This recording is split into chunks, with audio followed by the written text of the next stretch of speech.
Welcome everybody, I'm Santiago Kneeland and this is The Divine Within, the invisible connection with God. So in today's topic, we're going to talk about the time is now. What is this time? What is here? Why is this world ready for a new revelation, for a new, let's say, more information about God? So today we're going to be talking about something that's happening all over the different media and across the world, is that after decades of quiet growth, the teachings of the Urantia Book are beginning to emerge into open conversation through podcasts, videos, social media, and everyday seekers asking deeper questions about life, God, and our place in the universe. Joining me today is Don Clementin, a longtime student of the Urantia Book and collaborator in projects bringing these teachings to new audiences. Together, we're exploring why this moment matters, what this book uniquely offers, and why so many people are discovering that the time to explore these ideas might just be now. So welcome, Don. It's a pleasure having you here once more. Glad. I'm happy to be here, and I'm looking forward to this very vital subject. Awesome. So to start us off, we're going to talk about the shift. Something's happening. Something is shifting in the spiritual landscape. Around the world, people are stepping away from rigid institutions and inherited beliefs and beginning to explore their spiritual lives from themselves. At the same time, the Urantia Book, once quietly studied by a small circles of readers, is suddenly appearing everywhere. YouTube channels, podcasts, new creative projects, and voices willing to speak openly about its ideas and ideals. In this first segment, Don and I will talk about the growing wave of curiosity, what we're witnessing firsthand, and what feels like a moment of awakening for a new generation of spiritual leaders. So, Don, we've been talking about this, and that's why we came to this topic. What can you tell us about this moment and why the time is now? Well, the time seems to be very propitious, primarily because there's been a shift in the way people think about spirituality. For decades, even centuries, organized religion kind of had a grip, a stronghold grip on the mentality and thinking of religious people. And moving outside of those parameters could label you as a heretic or get you disassociated from a group. Uh, there was no really open way to discuss questions that you might have about the spiritual life. But over the last few years, that has shifted dramatically. Mm-hmm. People are no longer satisfied with the traditions that have been handed down. Of course, there is a large segment of the population that are, but many people are now coming out and loudly asking the questions that for a long time they only secretly uttered within. Also, there's been a number of discoveries that have been made in all fields of knowledge that has opened up our minds to factual information that had been buried for quite a while. And because of that, now people are more open to listen to alternative voices and look at ideas that were once considered off the table for discussion. Uh, and then there's another big thing that has happened, and that is the loss of confidence in many of our spiritual leaders. Um, they, in many areas, it's been found that there has been a certain level of hiding who they really are. And once their true personality and background is exposed, it has crushed many people's confidence in the voices that were once held as the stable and insightful places that we could look for counsel and guidance. So all of these things together, put together, has made a giant shift in the way people thinking or have been thinking. And I think that that has opened up a corridor for the Urantia book to be considered in a whole new light now. This is interesting, and I like what you're bringing, Don. And I mean, you brought a lot of information. Let me go one by one, but first of all, I mean, before I think we tell our personal stories, because I think we have similar stories that where we come from, institutional religions, from very rigid structures, like you said, uh, institutions that had a grip on faith, and everything had to be through them, and not to diminish them, and I think in my case it was my foundations. I think of what I knew about God in that at that moment, but eventually I grew out of them. One of the things that especially me growing as Catholic, what happened is when you're a kid, you start to see the Trinity and the Virgin Mary and this and that, and everything that you can't explain. It's a mystery. And that was a very simple way of getting through things. But as you age, as you become of age and you grow older, and when I it definitely was in my teens, and ultimately when early 20s, or even at 18, I realized that a lot of things that didn't make sense. So that's when I started my path, found the Urantia book. But definitely, I think a lot of it had to be, I had to break from those rigid structures, from those fear-based restrictions. And one of the other things that I want you to tell us your story, and I also want you to tell us about. I mean, you mentioned, the loss in faith in our spiritual leaders, and not only the institutions. I think everybody can say, yeah, I don't go to church or institutional religion, but also the gurus and the masters and this and that. I mean, a lot of these phony or disingenuous people that are coming out, and people are not, they're looking for ways of who do I follow, what do I do, who's going to teach me about God. This is, by the way, not telling us that here you're going to find the answers. No, the answers are in you, and this is one of the premises about this book, that you have a divine within. That's what the reason of this podcast.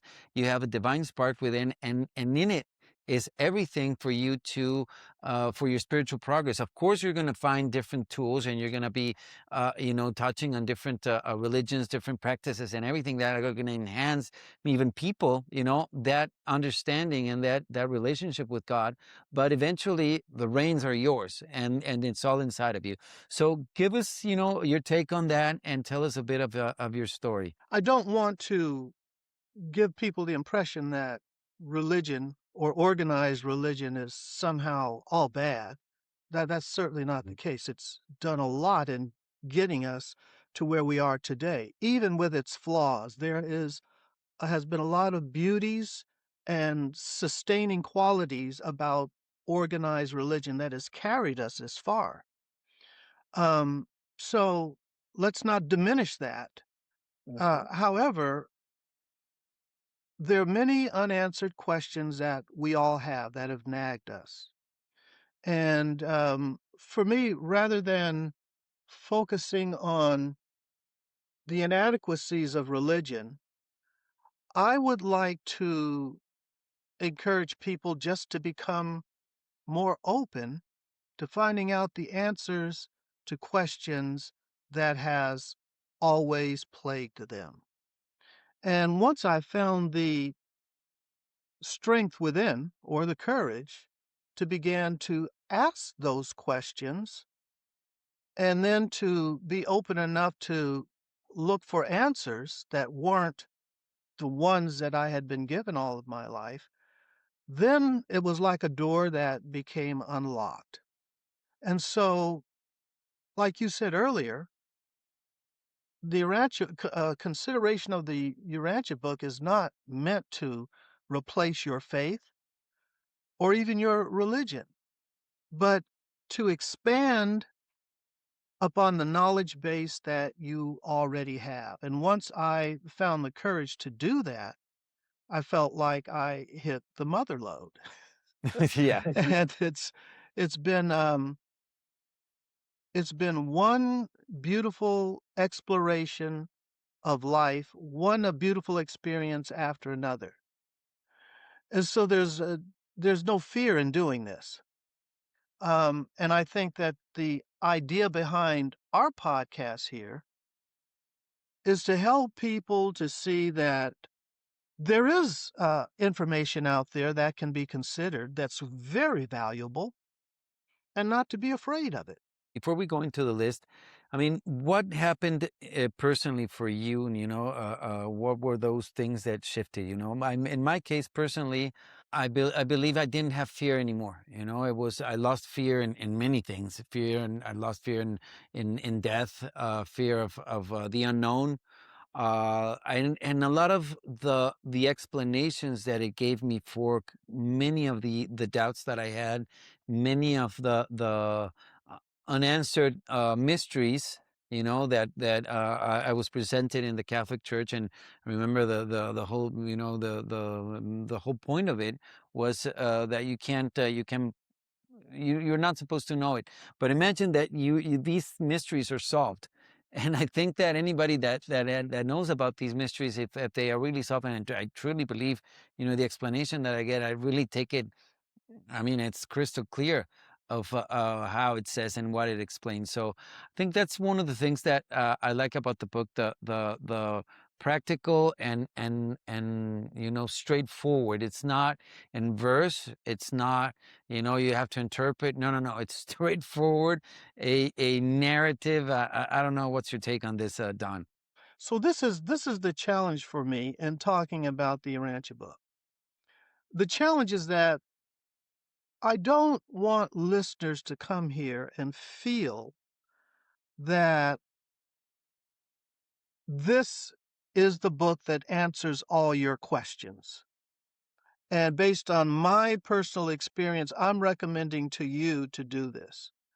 What I want them to see is that there are great possibilities to understand things that you've asked and that have never been answered.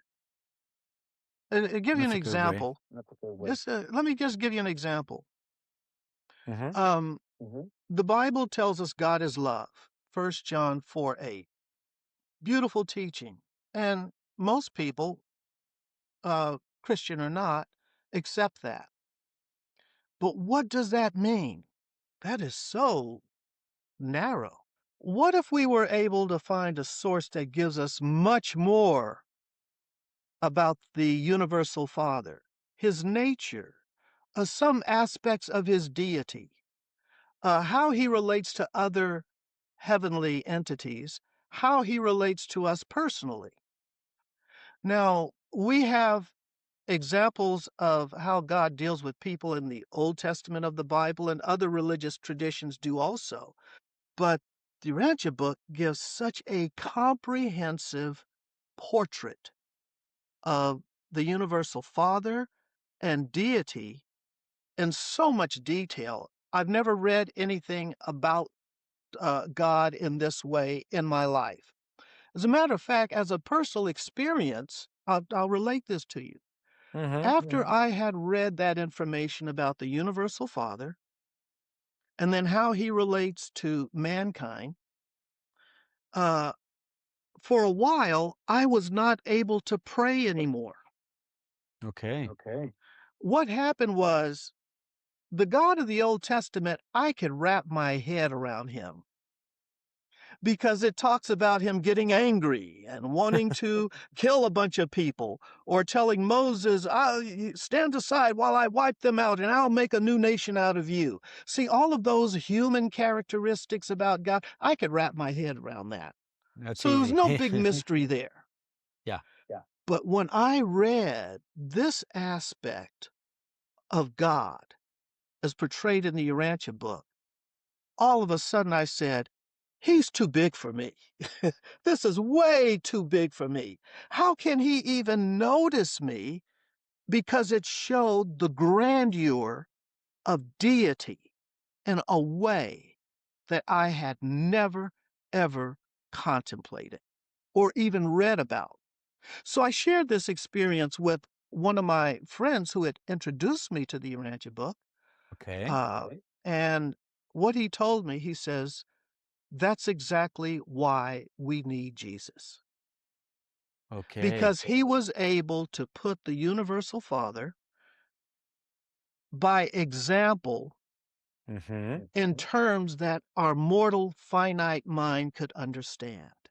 I love this. And Can, that's, can you can you repeat it, Don, please? yes, Jesus was able to put the concepts of the universal Father in both word and personal life action, demonstrate and display that in such a way that we could get it, that a mortal mind could get it. Now, the Father will grow exponentially as we move on past this life and we gain greater spiritual capacity. But for a human, with our limited perspective, because of being mortal, we can only go so far. Exactly. And Jesus brought that great, enormous concept of deity. He explained it and then through his life displayed the character of God in ways that we can relate to.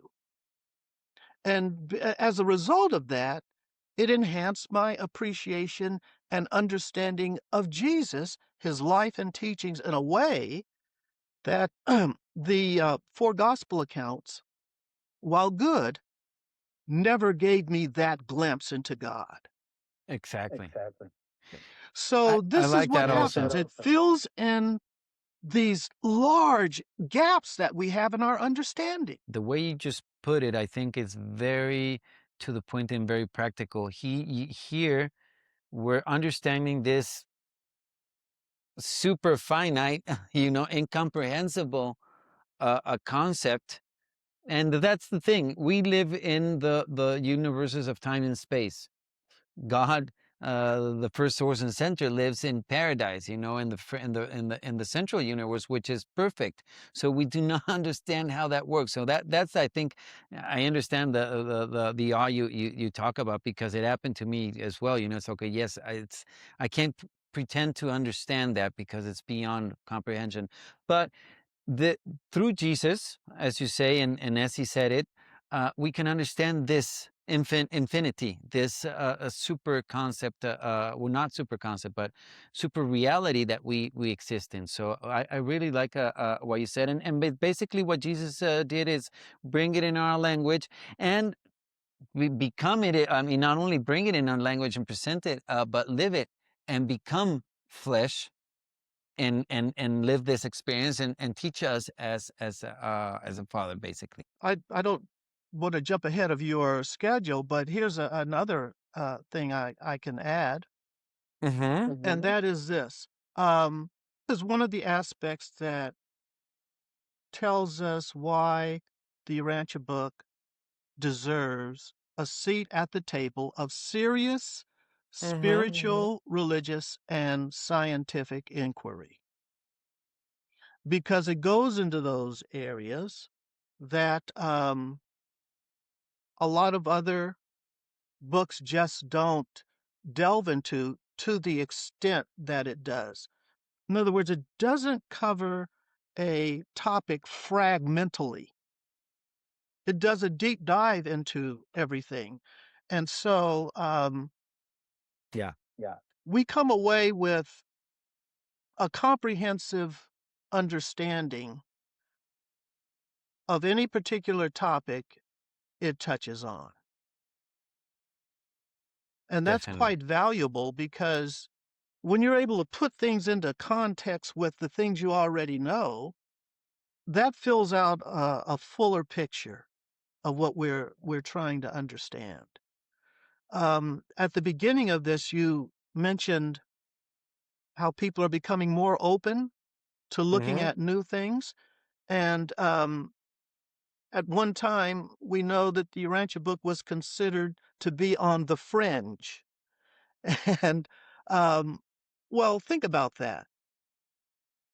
The Dead Sea Scrolls were one time thought to be on the fringe until they weren't.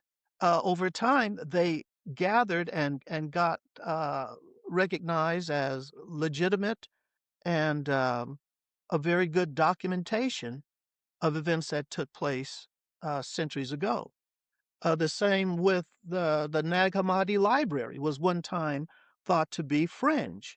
But the question is this, or we could often think that fringe is often where the frontier is. Something I like starts that. on the fringe, and then it becomes the frontier for where we move to next. And that's what I like to think of the Urantia book as being. On the frontier of a new On the paradigm. frontier, definitely in the frontier of a new paradigm, and I like the way that you put it, Don. And I think, I mean, let's dive into. I mean, you were talking about the different things that it brings, and not just let's say a religious book, quote unquote, because you can't categorize it just as a religious book because it does touch on an explanation of deity, but it also touches on history. It touches on you said there's many chapters or many pages documents, and like you said, God's relationship to the individual, to the human being. I mean, that's it's not just telling you about God, but of that relationship with you. And throughout the book, there's even one, I like section 3, which is really good and teaches you a lot of the practical things of life. Marriage, social institutions. So it's really, really good. So closing the segment with this, we will dive now into those topics. On the Divine Within podcast, we'll share real conversations to help you find a personal connection with God. My goal is to support your faith, growth, and journey toward discovering the divine within yourself. Join us to deepen your faith and spiritual journey.